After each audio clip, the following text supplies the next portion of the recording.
Hey, what's going on, guys? It's your boy Sean. Welcome back to another deck profile, and this time we're gonna go over what I call this deck is the kill switch.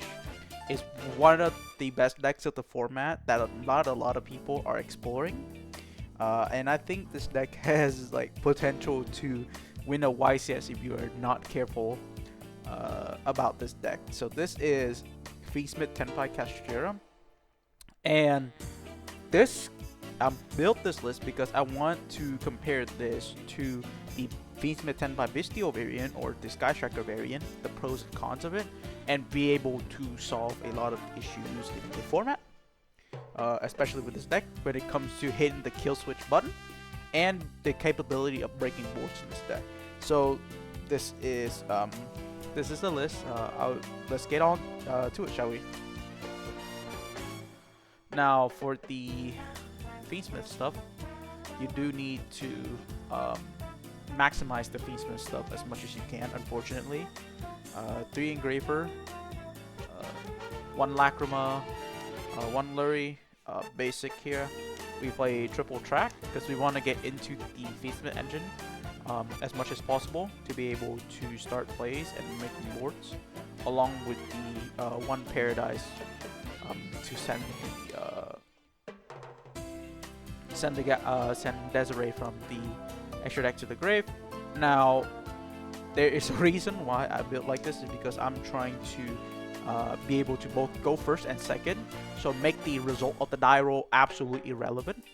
And the Fiendsmith cards are really good at eating hand traps and be able to break boards really easy, especially with the Engraver on the field. Along with that, we play the Kashtira. We play 4 Fenrir.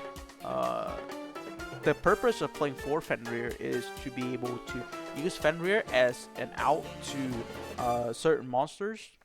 And Fenrir is even with like Eclipse Twins being around in the format, I think Fenrir being able to get rid of one of the detonator is absolutely great. And it's just, as I said, it's a kill switch in a lot of situations where you just slam Fenrir and make your opponent, oh yeah. So because not a lot of people are expecting this card, this format. So I think Fenrir is good as a starter and not a starter, but an extender and a board breaker as well, to be able to get that extra body on the field. Now the kill switch is the Tenpai cards. We play triple Pydra, 1 Fadra, 1 Genroku, and 1 Chindra, along with the 3 spells. We play Terraforming because this can search the Pressure Planet or the Sanguine Summoning, whatever you need. And most of the time, if we win the die roll, we want to call second because we're trying to kill them. But if, let's say, if we lose die roll and they make us go second, we can go first as well.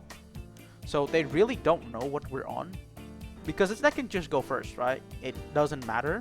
So it's up to you to mind game your opponent because this deck is a pile of mind games and it has the biggest skill switch in the format. Because if the moment you drop Chundra, Pydra on the field, is game over. They don't have anything towards that. So, especially if you have Sanguine Summoning up, which is absolutely filthy. And then last but not least, we have room for 18 non-engines. So, of course, we play Nibiru, we play 3 Ash Blossom, 3 Droll and Lockbird. This card is very underrated this format. Drop Droll on Bonfire start is game over. Because the best they can do if they have Extender in hand is to make Detonator pass in a lot of situations. And this card kind of feels bad against Malice. But if they start with Allure of Darkness, Droll generates a lot of value in itself. So 3 Veiler and 3 Emperor. And to round out the hand trap suit, we play 3 Crow. The reason why we're playing 3 Crow, and this is one of the problems with the Bistio stuff, is because Bistio, it absolutely is horrible against Malice. And having the Bistio in hand just feels god-awful because you don't want to banish their monster. Yes, they generate a body, but that's where the Kashtira can solve a lot of those problems that the Bistio have. And DD Crow is excellent against Crystron because the Bistio, also again, Bistio suck against Crystron. And DD Crow can solve the Crystron problem in a lot of ways because when they send the Searcher to the graveyard, it's an ignition effect engraved. So on resolution of that, when them sending that to the graveyard, you just DD Crow, get rid of them immediately, and that could stop a lot of plays that the Crystron can generate. So being able to play the DD Crow is absolutely huge. And if you can see here, there's no Mocharmies in here. I recommend if you play Mocharmy, you should cut the Droll because Mocharmy can cover a lot more matchups, but this is more on the budgety side. I know the Fiendsmith cards are not budgety at all, but if you like to be able to play budget, I recommend you just play double Engraver and double Track. And then you can fit in more non-engine in this deck. So the Fiendsmith stuff are mandatory. Kinda have to do that for this Tenpai deck to work. Of course, the Tenpai Striker stuff, the $50 deck, is way cheaper and more budgety, but the Fiendsmith allows you to push through so much stuff that you have to play the Fiendsmith cards. If you want the more budgety version, then 2 Engraver and 2 Track is completely fine. And then you can fit in 2 more non-engine in this deck. You can fit in Talent, which is ridiculous. Resolving the Talent is just GG against your opponent a lot of times. So that's 40 in the main. Extra deck.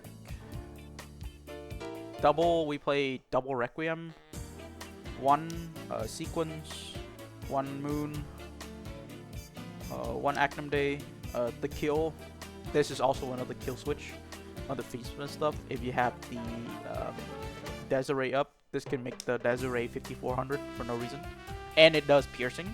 So you get Desiree. We play double Desiree. Yeah, double Desiree is filthy, disgusting. I don't know what else to say. 1 Necroquip, 1 Caesar. We play. So this kind of alludes to the Fiendsmith Kashtira extra deck. And I built it like this because there are reasons why I'll show you later. But you're gonna need all of these, especially to in the grind game. You're gonna need to see 2 of these in a lot of situations as well. Maybe you could cut it down to 1 Desiree, but I like to have the 2 Desiree before the grind game situation because it does come out. 1 Typhon and the 1 Little Knight as the last for the Fiendsmith stuff and generic stuff to be able to out certain cards. And then the 1 Lina. Lina will come up a lot in a lot of situations where you'll be able to snatch that Fiendsmith card from their graveyard, and especially going into a major tournament like YCS where everybody expects to be on some form of Fiendsmith. This card is absolutely amazing. 1 Spheres and the Kill Switch. So the Spheres here for the Tenpai, if you need to go first, you can make this card along with your Fiendsmith Endboard, and the Kill Switch. I call it the Kill Switch because you're gonna need this is to OTK you in games, and that is the extra deck. Now the side deck, it's still a work in progress. However, my idea, we play 3 Lancia for the Malice matchup because siding Lancia in against Malice is GG if they don't have an answer to this card. Now we play 3 Strike, 3 Judgment. And then last but not least, we play 2 Unicorn, 2 Planet, 1 Bird, and the 1 Lacrima. So the idea is that we sided out the Tenpai Dragon stuff if you know or if you want to go first, because now the Unicorn will come in and be able to absolutely destroy anyone that plays Hand Trap. And especially against Malice, when you drop a Unicorn on them, it's just GG in a lot of situations.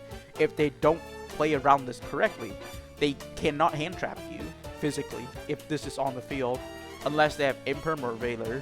And if they commit an Imperm or Veiler on Unicorn, they basically lose. Because you will rip their White Binder. You will legit just rip their White Binder. No Malice player right now playing double White Binder. If you rip the White Binder, it's game. And they have to go through like Red Ransom and Heart's Cryptor if the unicorn stays on the field and you're able to rip 2 cards, just rip both of their Malice Extra Deck monster, and that is completely game. And they have to go to more convoluted OTK line like Splash Mage and all that stuff. You'll be able to deal with that very easily. And of course, the 2 planet, the 1 Lacrima in the side deck here, because we completely pivot onto Fiendsmith Kashtira. You side in a total of 12 cards, and then you side out the 9 Tenpai cards, along with the 3 Nibiru that conflicts with the Kashtira. Conflicts with the Kashtira stuff if you think Nibiru is not necessary, because these 6 purple cards wins you games a lot of times, because if you resolve it on one of their summons, like crucial summons, it's just game. And these cards just makes like the Solemn Judgment even more overkill.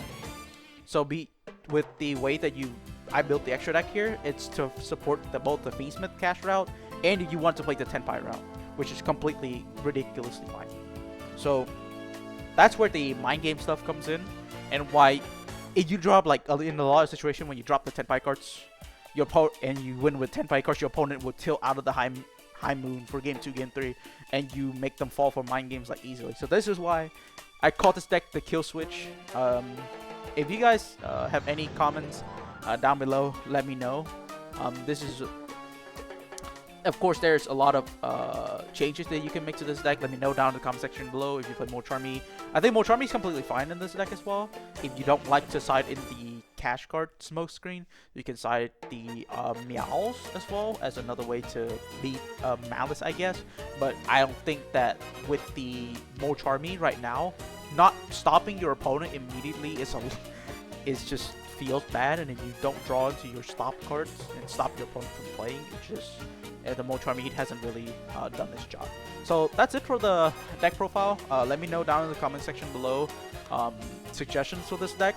I call it the kill switch. It's been but it's been around with other variants as well, with the Striker variants and the Bestial variant. But thank you for watching this video. Hit the like and subscribe, and I'll see you guys next time. Peace.